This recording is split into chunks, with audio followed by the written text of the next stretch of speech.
Djokovic, we didn't know if he would play. He didn't want to get vaccinated. He wouldn't reveal whether or not he was vaccinated, but we all knew that he wasn't.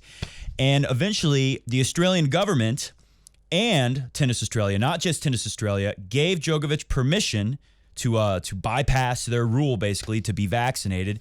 And what was revealed recently was that Djokovic had recently had Omicron. We got some Omicron news here in the stack of tennis news right here.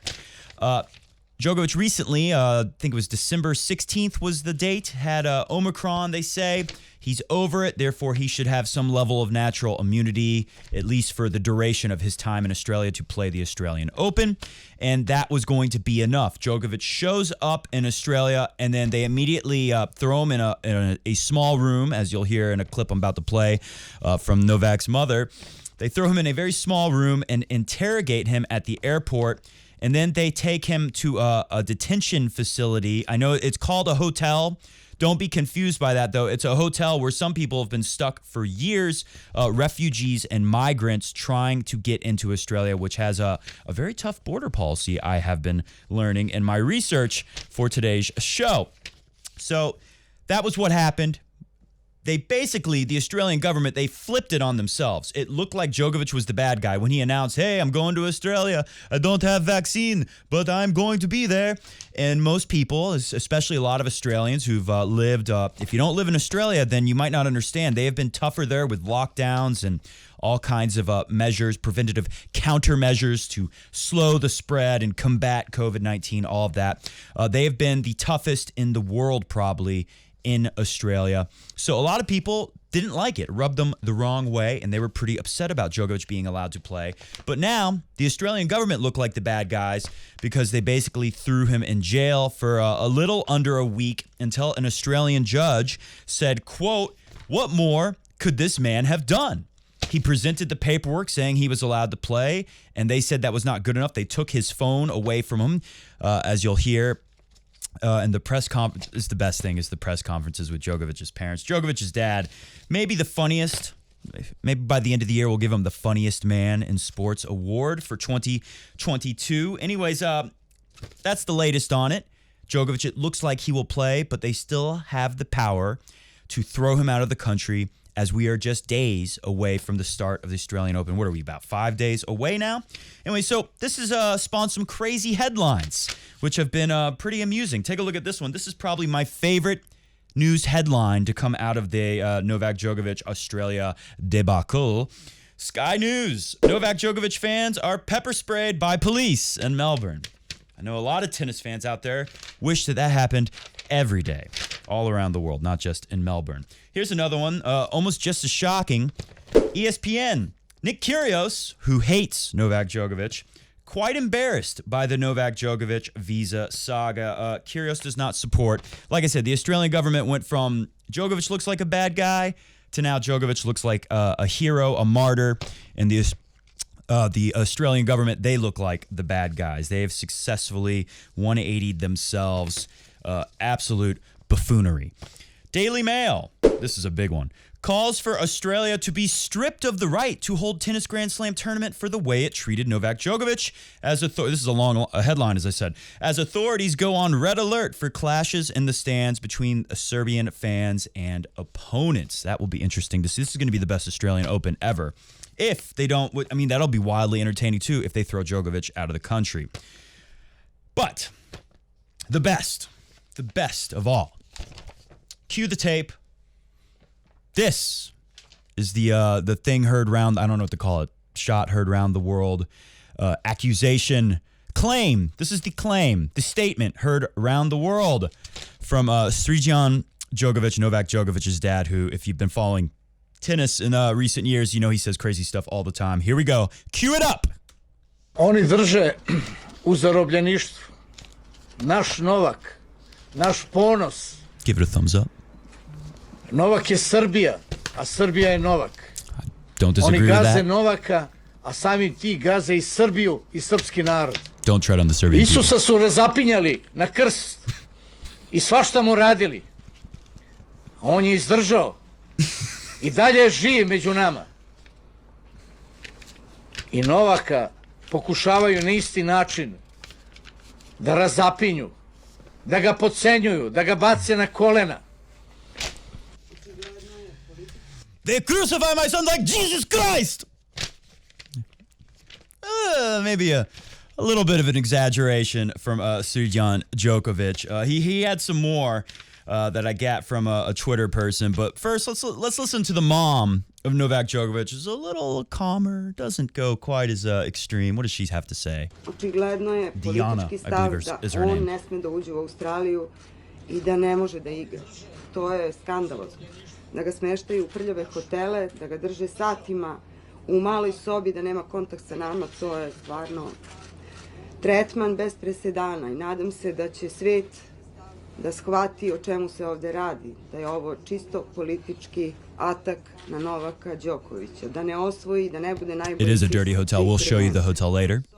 So, if you're just listening, you're busy working on something and you can't look at the translation on the screen. Let me read through that.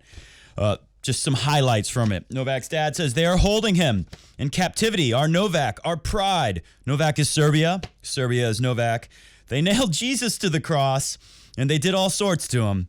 In the same way, they are crucifying Novak. I skipped ahead a little to put those together, but he did say all those things. Djokovic's mom, though, a little more accurate. She says they put him in a dirty hotel. They hold him for hours in a small room, and he doesn't have contact with us. This is unprecedented treatment, and I hope the world will realize what's going on here. This is a clear political attack on Novak, and then this is where she gets crazy too, so that he doesn't win and become the greatest of all time. She gets it half right. It is not the Australian government trying to prevent Novak Djokovic from being the greatest of all time, but as you'll see as we go through all this information we have today, we got a long show. It's been a while, so of course we got to do a long show. As we go through all that, you'll see it is indeed a political attack. It's very political, and it's because it looks like, to me, criticism of how the Australian government is handling this as Omicron has changed the game. We'll look at some opinions from across the board out there in newspapers around the world. And it looks like Djokovic has become the scapegoat. The government obviously gave him permission. As we said, they gave him permission, and then they took it away. So whether you think Novak Djokovic did wrong here, by not being vaccinated, that's debatable. You can argue that he should have got the vaccine and that this is a bonehead move from Novak. But let's set that aside and just put it this way. Djokovic was playing by the rules. They gave him permission to come to Australia and play. He did nothing wrong, and this is how they treated him. Like I said before, they've totally flipped it around, and now they look like the bad guys. And it was obviously very political because so many people were angry that they were going to let him in. So they had to look tough on Novak Djokovic, and that is exactly, I think, what happened. Novak's dad said some more. I think this was later. This was yesterday, actually.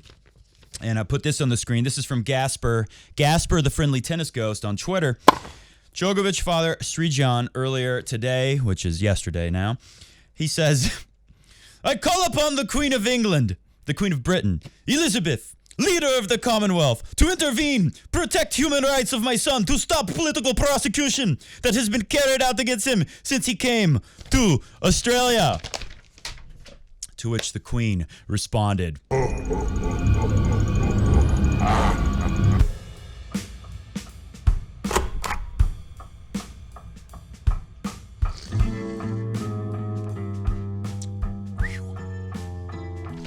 Welcome to Coffee Break Tennis. We've got a hell of a show today. This is the most exciting time to be alive as a tennis fan. I've seen it all. I was there. Well, not literally there at 2008 Wimbledon, but I was there watching TV in Atlanta. 2008 Wimbledon final, Federer and Nadal. Incredible. 2009.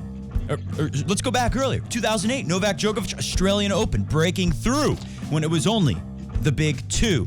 2017, Rogers' triumphant return that we see chronicled later in the year there, but Rafa and Roger together again in the Australian Open final in 2017.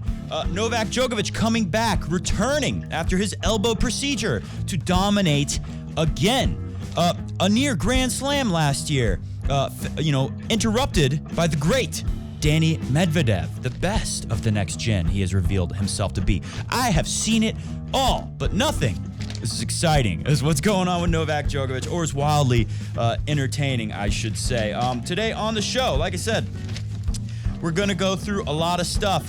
We've got a little bit of everything from across the board. We're going to go to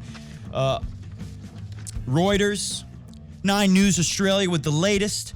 The Atlantic talking about how Omicron is changing the way many people across the political spectrum are viewing COVID-19. The Guardian and the Wall Street Journal opinion pages. So we cover all the bases. We're going to go through all of that stuff and nothing more on today's show. But we're going to start with, and we're going to honorarily crumple him up and volley him away, a patron saint who sent me a nice New Year's message. This is Humberto Garcia de Celis.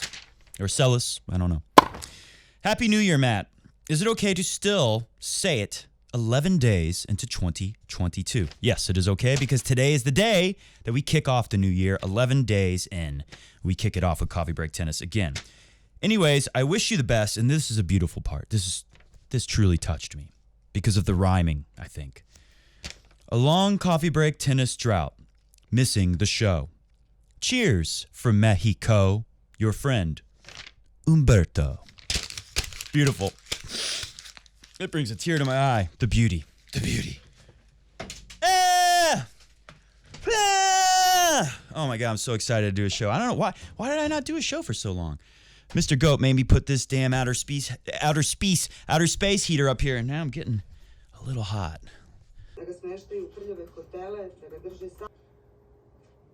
Novak je Srbija, a Srbija je Novak.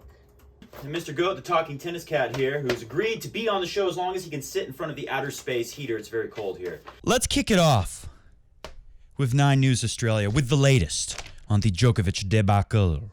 Alliteration. Is it alliteration? I don't know if that... I might be wrong. Australian alliteration. That's alliteration. Is it a pun? It's punnery. This is Mark Sanokonoko, senior journalist, in a high-stakes thriller, which, come on, this surely is a high-stakes thriller. The government likely to let Djokovic stay and play. Some more beautiful rhymes. Former Australian health official says. Immigration Minister Alex Hawke. Now, it was Minister Karen, of all names, who we were hearing had the right to make the final decision, but it got passed off to Immigration Minister Alex Hawke from Minister Karen. I can't remember what her title was, which kind of minister she was, some kind of health minister.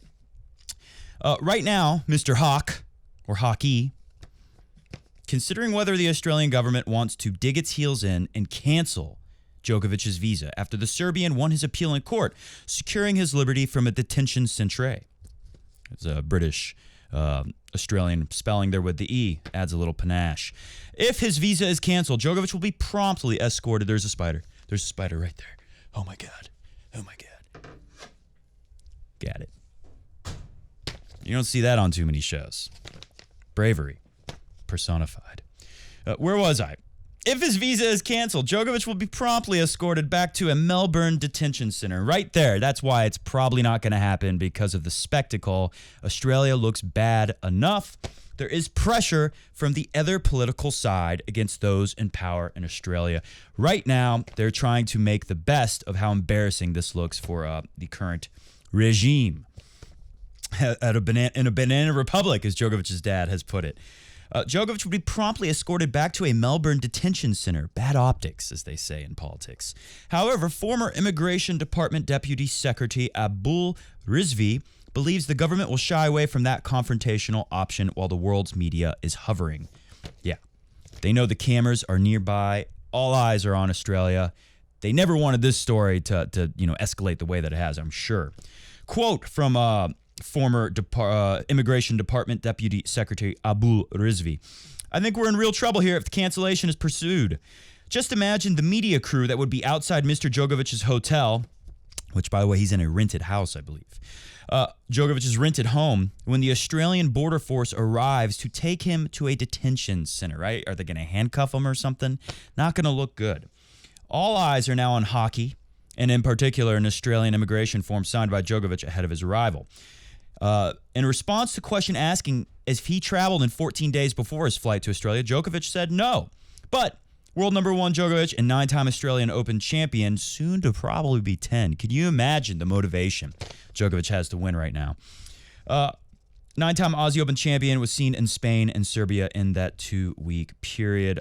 Yeah, he's been all over because, just to get to Australia, you fly to multiple places. So kind of a tricky one. Basically, this guy, the former, whatever he is, minister, former Immigration Department Deputy Secretary, Abul, he said that they better not nitpick over this one, the checking the no box on the travel, because if they do this, it's going to look so very bad. His prediction, and mine as well, is that the Australian government will not, and Novak Djokovic will play the Australian Open, which you would think ratings are going to be up pretty big, even without Roger Federer or the Williams sisters there. Rafa is there. We'll talk about Rafa a little bit. He looked pretty good to me, considering that he hasn't played in a real tournament in like over half a year now. Let's go to Reuters. And this is a reason why I think, this is kind of much ado about nothing, because policies are already changing in Australia and most parts of the world because of Omicron. Delta variant was 70 times more transmissible, easier to spread, more contagious, I guess is the word I'm looking for, than the first variant, the Alpha variant, I think is what it was called, the one that I got back in November of 2020, which was pretty rough. Delta, obviously, we knew it was rougher and 70 times more transmissible.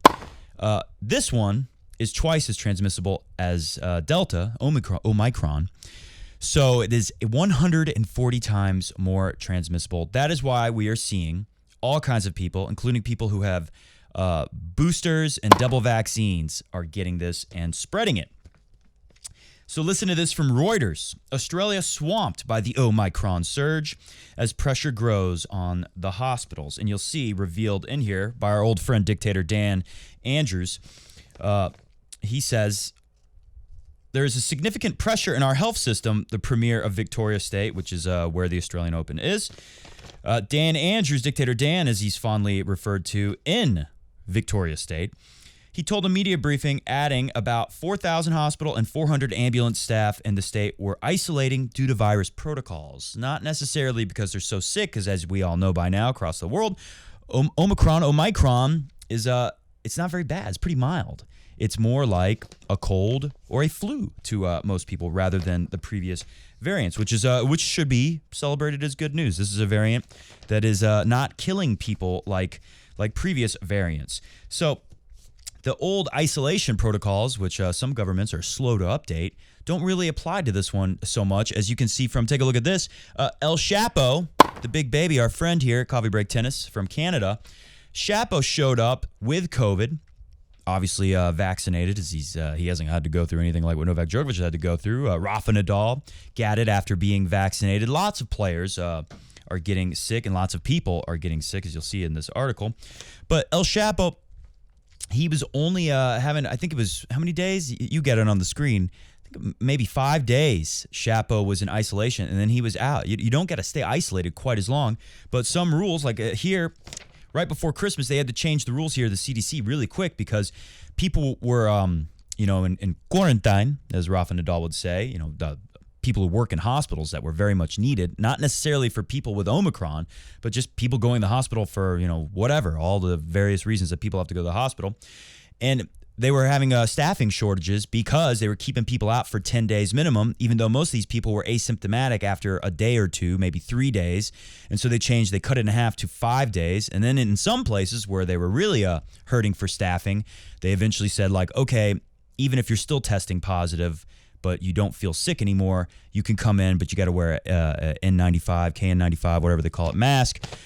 So these policies are changing around the world, and as you can see, Australia is a little behind because they're missing, 4,000 people staffing from hospitals. So not a good move there. Australia has reported, this is the big part of the story, though, that this is why I read this for you. Australia has reported about 1.1 million cases since the pandemic began total. More than half of those, so about 600,000, more than. Last 2 weeks, those cases.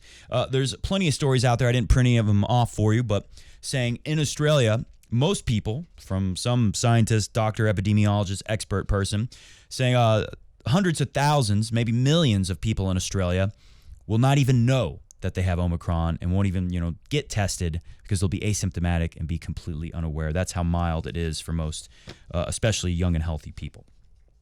So, 86,000 cases just on Tuesday alone, with 2 more states due to report later. So, the caseloads in Australia are now daily, I've seen, are higher than plenty of places across the world that don't have, anywhere near the kind of strict rules that they have in Australia. So it seems more and more silly to do everything that they did to Novak Djokovic, knowing this. In all, about 4,000 people are in the hospital with COVID-19 as of Tuesday, nearly double from a week ago. More than 92% of the population over the age of 16 have a double dose of the vaccine, and the booster program is picking up pace in Australia. So there you go. It's spreading all over. Almost everyone, as you just heard there, is vaccinated, and yet they're still, going after someone like Novak Djokovic and being strict with all kinds of rules. Let's continue to the Atlantic. Now, the Atlantic, they take COVID very seriously at the Atlantic. Why more Americans are saying they're vaxxed and done? COVID has always divided Americans. The Omicron wave is even dividing the vaccinated. This is from Derek Thompson over at the Atlantic. Some 2022 Democrats are sounding like 2020 Republicans. In spring of 2020, many Republicans, including the evil former President Donald Trump, insisted that COVID was hardly worse than the flu, that its fatality risk was comparable to an everyday activity like driving in a car, and that an obsessive focus on cases wouldn't give an accurate picture of what was going on in the pandemic. He goes on to assert that is looking pretty true now when we look at things through the lens of Omicron, the Omicron variant. Seeing case, as you just saw in Australia, like they got in 2 weeks, well over 500,000 people have gotten sick, and there's 4,000 total in the hospital. So that goes to show you Omicron is pretty mild compared to the previous variants. A virus that seems both pervasive and mild offers an opening to people who are, let's call them, vaxxed and done. And then he goes on to describe this vaxxed and done, or as he calls them, Derek Thompson, is that a name? The VADs. He goes on to describe their worldview and how they approach COVID now. And I'm going to go out on a limb here and say this is how most people are feeling around the world. And as time passes, this is how everyone is going to feel. Here is his summary of the VADs, vaxxed and done crowd, which is a growing crowd indeed.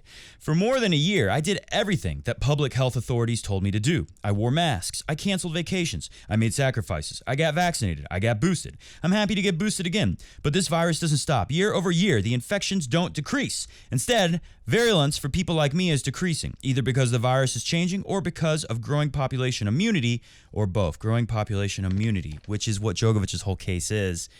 And it doesn't sound so unreasonable now, especially considering that everyone can pass it around whether you're vaccinated or not. Again, I got vaccinated. I think it's great for people to get vaccinated, but I agree with Djokovic. I don't support the government, especially in the heavy-handed nature that the Australian government likes to do it, of forcing it down everyone's throat. I do think that they should heavily encourage it, as I do all the time. Look in the comment section below. I'm sure somebody will be mad at me for saying that I think the vaccine is a good thing overall. I know there has been some issues with it, but overall, a cause for good in the world. Americans should stop pointlessly guilting themselves about the cases, which I agree with. As you know, most of them really won't matter, especially when it comes to Omicron variant. In the past week, this is the kill shot for me here in this article. In the past week, daily, this is the winner down the line. Daily confirmed COVID cases per capita were higher than the U.S.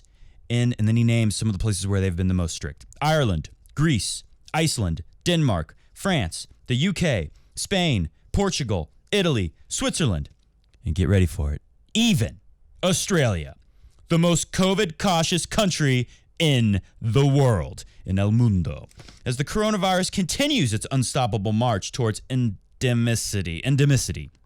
Got it. Our attitude towards the virus should follow a similar path towards stoicism. COVID is becoming something like the seasonal flu for most people who keep up with their shots. So I'm prepared to treat this like I've treated the flu, by basically not worrying about it and living my life normally. Wow.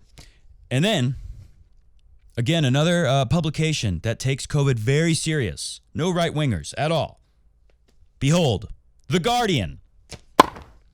End mass jabs and live with COVID, says ex-head of vaccine task force, Dr. Clive Dickey Dix.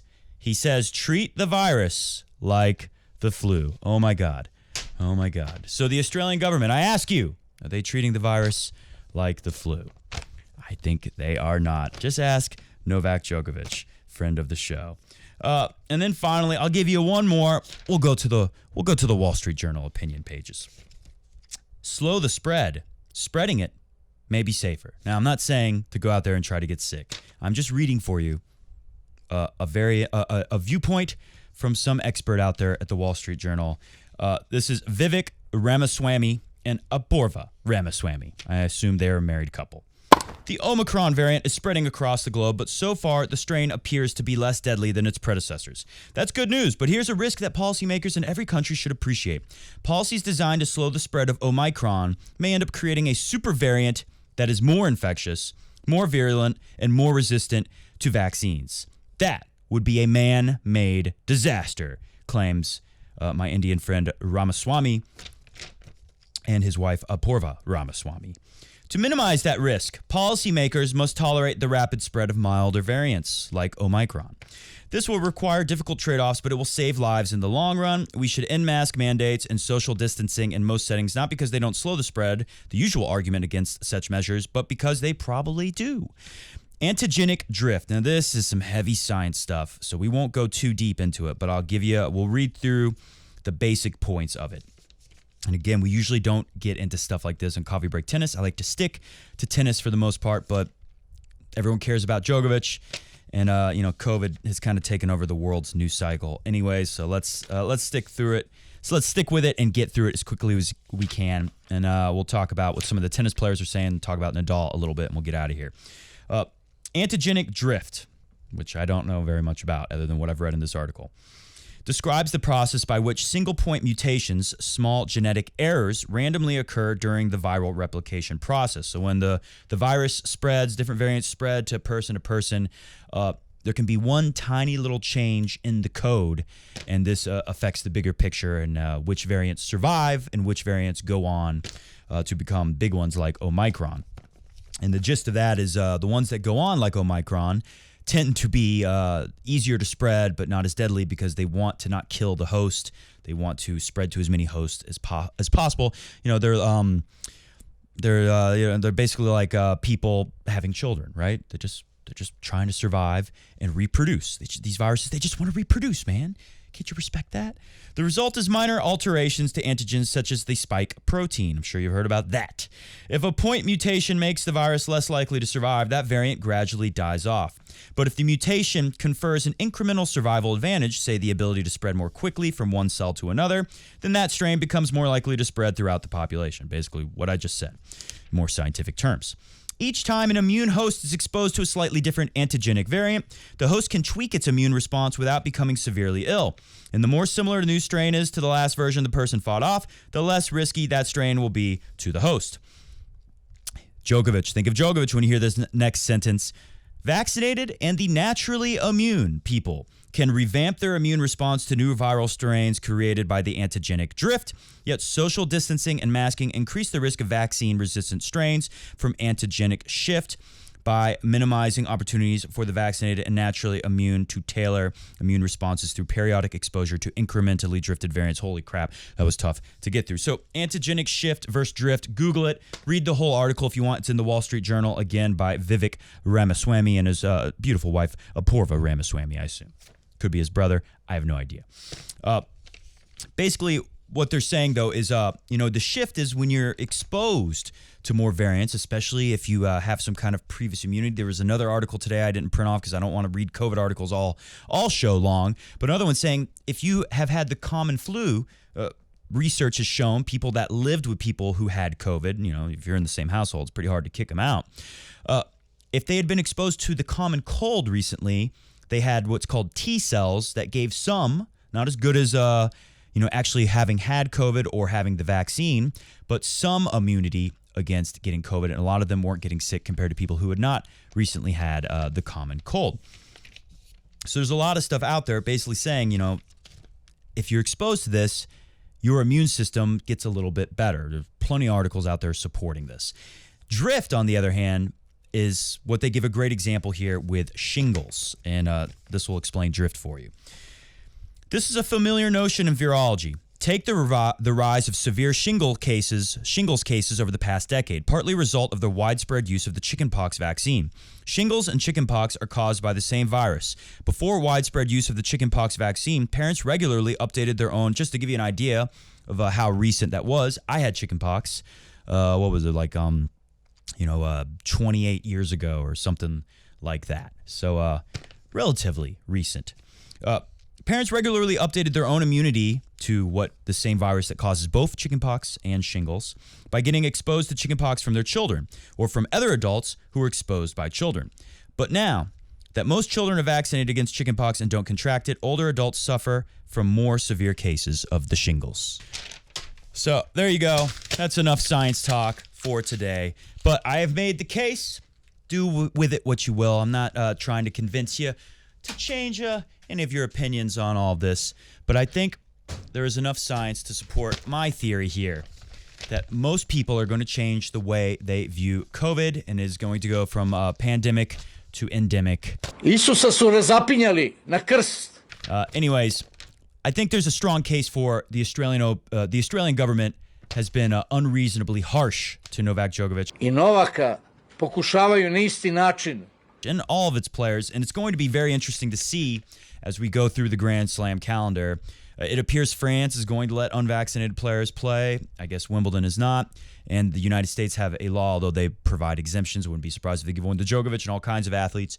The United States is not going to let anyone come and play. They're not going to let anyone come to the United States who hasn't had the vaccine. So it'll be interesting to see how things change. But clearly the science is going in a different direction than a lot of government policy decisions around the world. So how is this going to affect Novak Djokovic? This is my big question. I already said that I think he's going to play.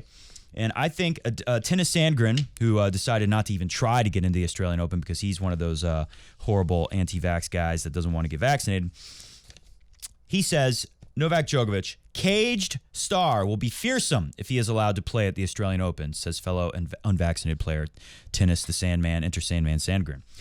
This is from Sky News. Like the Serbian tennis superstar, Tennis Sandgren is not jabbed against COVID, but the American has chosen to miss his first Australian Open in a decade because of vaccination status. And then what he says here, I agree with him. It's basically what I was just telling you. I am resolute in sticking with what I believe in, even if it hurts my career, he says. Maybe this thing calms down in a year. That's kind of what I'm hoping for. My plan is to play in the States until the U.S. Open. One slam is better than none. I think it's much ado about nothing with Djokovic right now. They're really making a big deal out of it when this time next year, mark it down. Here's a big prediction. A year out, I could be way wrong. I hope I'm not, though. This time next year, COVID's not going to be nearly as big of a deal, and people will be able to get into the Australian Open. I would not be surprised if the Australian government is still really strict about it, though, because they've seemed to be kind of stuck on all this. Tennis the Salmon Sandgren is 30. He made the quarterfinals in 2018 and 2020. We will never forget his match in 2020 when he blew his match points against the incredible Roger Federer. He said that Djokovic's predicament, being held in a quarantine hotel in Melbourne after Australia canceled his visa, has become pretty wild, dude. I editorialized with dude. He just said pretty wild. I'd probably just go home, he said. John Isner had a quote also saying, like, Djokovic should just win the thing and leave and never go back to Australia because he'll be GOAT and it won't matter anymore, like some wrestler that I've never heard of because John Isner's a big wrestling fan. Tennis Sandman said, I'll probably go home. I'm not sure if I would follow through with the lawsuit on Monday. I can see why you would do that if you feel you have been treated unjustly or in an unfair manner. He wouldn't want to, but... Oh, sorry, I lost my place. Unfair manner. For me, I would just go home. Well, Tennis Sandgren is not Novak Djokovic, as he will go on to point out. Obviously, not many people are like Novak Djokovic. Djokovic's family said he's struggling to sleep in the cramped quarantine hotel. Sandgren says if he does somehow get permission to play, he wouldn't want to face him on court. You can see him walking on the court and getting booed and jeered and playing just fine. I don't want to play him anyway, let alone when he's been locked up in a cage, quote unquote, says Tennis Sandgren, for a few days, almost a week. I don't want to see that. Then this is the best part. When Novak is determined, he won't let go ever. He will literally dig to the depths of his soul to not be stopped. I think that's what made Novak Djokovic so great. It's what made Nadal fans and Federer fans like myself kind of, that was a direct hit, kind of say, well, Djokovic gets that 21st slam. We're going to just have to admit that he is the greatest of all time. And it's a mental thing. You know, you could, although, I mean, Federer and Nadal are obviously very mentally tough. I think Federer's got better strokes than Novak. I think Novak, mentally toughest athlete, competitor of all time, probably. Let's go to that hotel. They did take his phone away for a while. They were pretty brutal with Djokovic when he was in the interrogation for, at first it was reported as 6 hours, then 8 hours. The last thing I saw in the New York Times was 10 hours. Novak Djokovic was being questioned. And that was ultimately what came down in the court case. The judge saying, like, they didn't give him enough time to talk to his lawyers. They took his phone away, and he said he needed his phone to get in contact with anyone to produce proof that he was allowed to play. And they tore up his visa and threw him in the refugee hotel, which it turns out Australia is pretty brutal to the refugees. And I hope, I'll say it right here, a lot of people are saying it out there, I hope if Djokovic does play, every time he gets interviewed, he brings attention to where he's being held. They call it a hotel, but there's people who fled war-torn countries around the world trying to get into Australia. And instead of, I respect, border security. I think a country has a right to enforce its borders. But to lock some of these guys up for 9 years, they didn't break a law or anything. They tried to get in. It doesn't sound like they were trying to sneak in. It sounded like they were trying to get in, go through the proper channels. Some of these guys have been locked up for 6, 7, 8, 9 years. So ITV.com news, they talked to Adnan Chupani, who I believe is from Iran. And he talks about what it was like. And take a look. Here's a picture of the food he showed. They serve you moldy bread. I don't know if Djokovic ate the same food as everyone else, but this is what they serve. And then this weird like bean and beef stew stuff. Looks horrible. Looks like torture. But listen to what it's like where Novak Djokovic was held for almost a week. Refugee in same hotel as Novak Djokovic shows ITV News around his room and disgusting food served. He told ITV News, quote, "I don't wish detention for nobody. I don't wish it for any human, no matter what. The Australian detention system and detention places are the same as hell. I feel Djokovic has been a victim of Australian politicians. I'm not the only one to think that, it appears. He has been the victim of a political game. We've been receiving moldy bread. The food is kind of disgusting, and we don't have access to fresh air.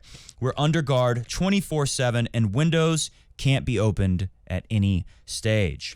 Djokovic is being humiliated like how we are being humiliated by the Australian politicians, and I reckon he's being used to send a signal about how the Australian government are focused on border protection. Adnan is well aware of how tough that system can be. When he was 15, he fled Awaz in southwest Iran on a boat to claim asylum alone in Australia. He was detained, and 9 years later, he is still detained. Holy shnikes. Why are they doing that? I don't understand. Like, I'm not saying they should just automatically let all these people become citizens of Australia, but to like lock them up, are they allowed to leave? Can they just send them back? Can they let them try their luck elsewhere? I mean, I really dug into this. I read so much. Part of why it took me a while to put up a show, because, I like to get my facts straight before I do a show. And I was surprised to read old archived New York Times articles covering these immigration policies in Australia, or refugee policies, I guess. And it turns out, going back to like 2014, the Obama administration here in the U.S. actually offered to take some of them off their hands just because they were being treated so horribly by the Australian government, let them come to the U.S. It is, like I said, I don't claim to be an expert on this, but I was kind of surprised. I didn't know anything about this. So Djokovic will be bringing attention to this, and I hope when he gets interviewed on courts, he says, free these guys. Let them try to go back home or something, anything other than making them eat that food in the rooms where they can't open the windows for 9 years. Blah, blah, blah. Okay. Now, he is one of a number of refugees staying on the floor above Djokovic in Melbourne. He says, Adnan, "I can't believe it. He's just on level 1 and we're on level 2. His excitement is tempered by the knowledge that this could be a once-in-a-lifetime chance to get global attention for those stuck on level 2, desperate to start a life. Never mind playing in a tennis tournament." The Refugee Action Collective Victoria, some kind of group fighting this, protesting this, says 36 refugees are currently being held at the Park Hotel prison. That sounds better than Park Hotel. For a total of more than 8 years, including their third time detained, including time detained in Nauru and PNG, some other horrible places where they kept people before they go to the Park Hotel prison. The group said in a statement, refugees have received brutal treatment rather than privileged treatment. Joker might spend a few days in detention, but the refugees have been held for 8 years with no end in sight for no good reason. Again, 36 have been held 8 years or more, and plenty others being held plenty of time. As you know, there's plenty of Australians who own property in Australia who make it their home who can't get in. It's pretty messed up. All right, let's take a look at Rafa. Here is a question from an idiot in the press. More proof. We provide ample evidence all the time here on Coffee Break Tennis that most of the people in the press room asking questions at the big tennis tournaments do not deserve to be there. You haven't reached the semi-finals at the Australian Open since you won the title in 2009. I just wondered if there's anything you find difficult or challenging. How about that face from Rafa Nadal? He has got the best face in tennis when it comes to making expression. I'm better at the voice than the face. Anyways, is that everything I got here in the stack? Take a look at this. That's my old stack. Maybe we'll go through that one another time. Take a look at this just so we get the facts straight. Rafa has not only made the semifinals since 2009, he's made it 4 times. But as you see on the Wikipedia page, this is my guess of what happened with this journalist, this expert journalist guy from the media. Look at it. You don't see SF anywhere. So he just went through there. Maybe he thought F stood for fail, like failed in the first round of the tournament or something like that. So we'll give him a slight pass. But Rafa has been in the final, the semifinal and beyond to the final, losing in the final all 4 times. 4 times since 2009 when he won the title, his one and only time, which is why Rafa made that face like, what is this stupid question? It's right up there with the one time in Miami where they asked him how he felt after winning his title in Miami against Roger Federer after he had just lost in the final match against Roger Federer. Of course, the most recent being 2019 losing to Djokovic and 2017 losing to Roger Federer, one of the greatest matches of all time. I enjoyed watching Rafa. He looks pretty good to me. I think he's going to have a shot. Djokovic is the favorite if he's allowed to play. I think he will play. Hit the music. We're going to get out of here. I'm going to leave you with this, a couple clips, some highlights. Our friend Emil from Finland, who looks like that nice young Greta Thunberg girl in the face. Just take a look at the picture. Take a look. His forehand, I warned you about it. When was it? Was it 2020 Miami or I guess 2021 Miami this last year? Forehand is pretty sweet. Take a look at the forehand going toe-to-toe, head-to-head with Rafa Nadal. Pretty impressive stuff from our friend Emil Viori. And then the final was against Maximus Cresius. Very entertaining stuff. This guy is the only true serve and volley player on the tour that I'm aware of. Take a look at this point. A lot of wildly entertaining points when you see someone like Rafa against a serve and volley guy. A lot of times where the ball would hit the net cord up at the net, and craziness ensues as you see in this incredible point. Rafa was pretty impressive to me. Medvedev looked pretty good. It's not his fault that they didn't win the ATP Cup. Rublev got COVID after arriving in Australia despite being vaccinated, one of many. And, they were kind of light on the team, still almost pulled it off. The Canadians winning, it's a great sign for Canada. Chapeau and Felix Auger-Aliassime. They're coming up. They're getting better, but look at how Felix got absolutely destroyed by Medvedev. Zverev was pretty impressive in ATP Cup. These are the favorites, Medvedev and Zverev, not counting Djokovic. And Nadal is right there with them. I would maybe put Nadal ahead of Zverev, but it's a tough call. I will say this, though. Zverev, in his win over Taylor Fritzy boy Fritz, it looked like he was about to blow it because when he served out the first set, he had 2 double faults. One, when he served out the first set, it wasn't enough to stop him. And another one, when he was serving out for the match. It was shaky. It still can be an issue. If you're up against Rafa Nadal and you're in the semifinal or something like that, and you're Zverev, the final of the Australian Open, does that happen and do you survive it? I don't know. We will be on Joker Watch, and we will let you know as soon as something happens. There'll be a video up as fast as possible. We're keeping an eye on it. And, of course, be back here for the draw show when the Australian Open draw is out, and we will try to do videos daily. I will try my best to be daily during the Australian Open, thanks to viewers like you and, of course, the patron saints back home. See ya!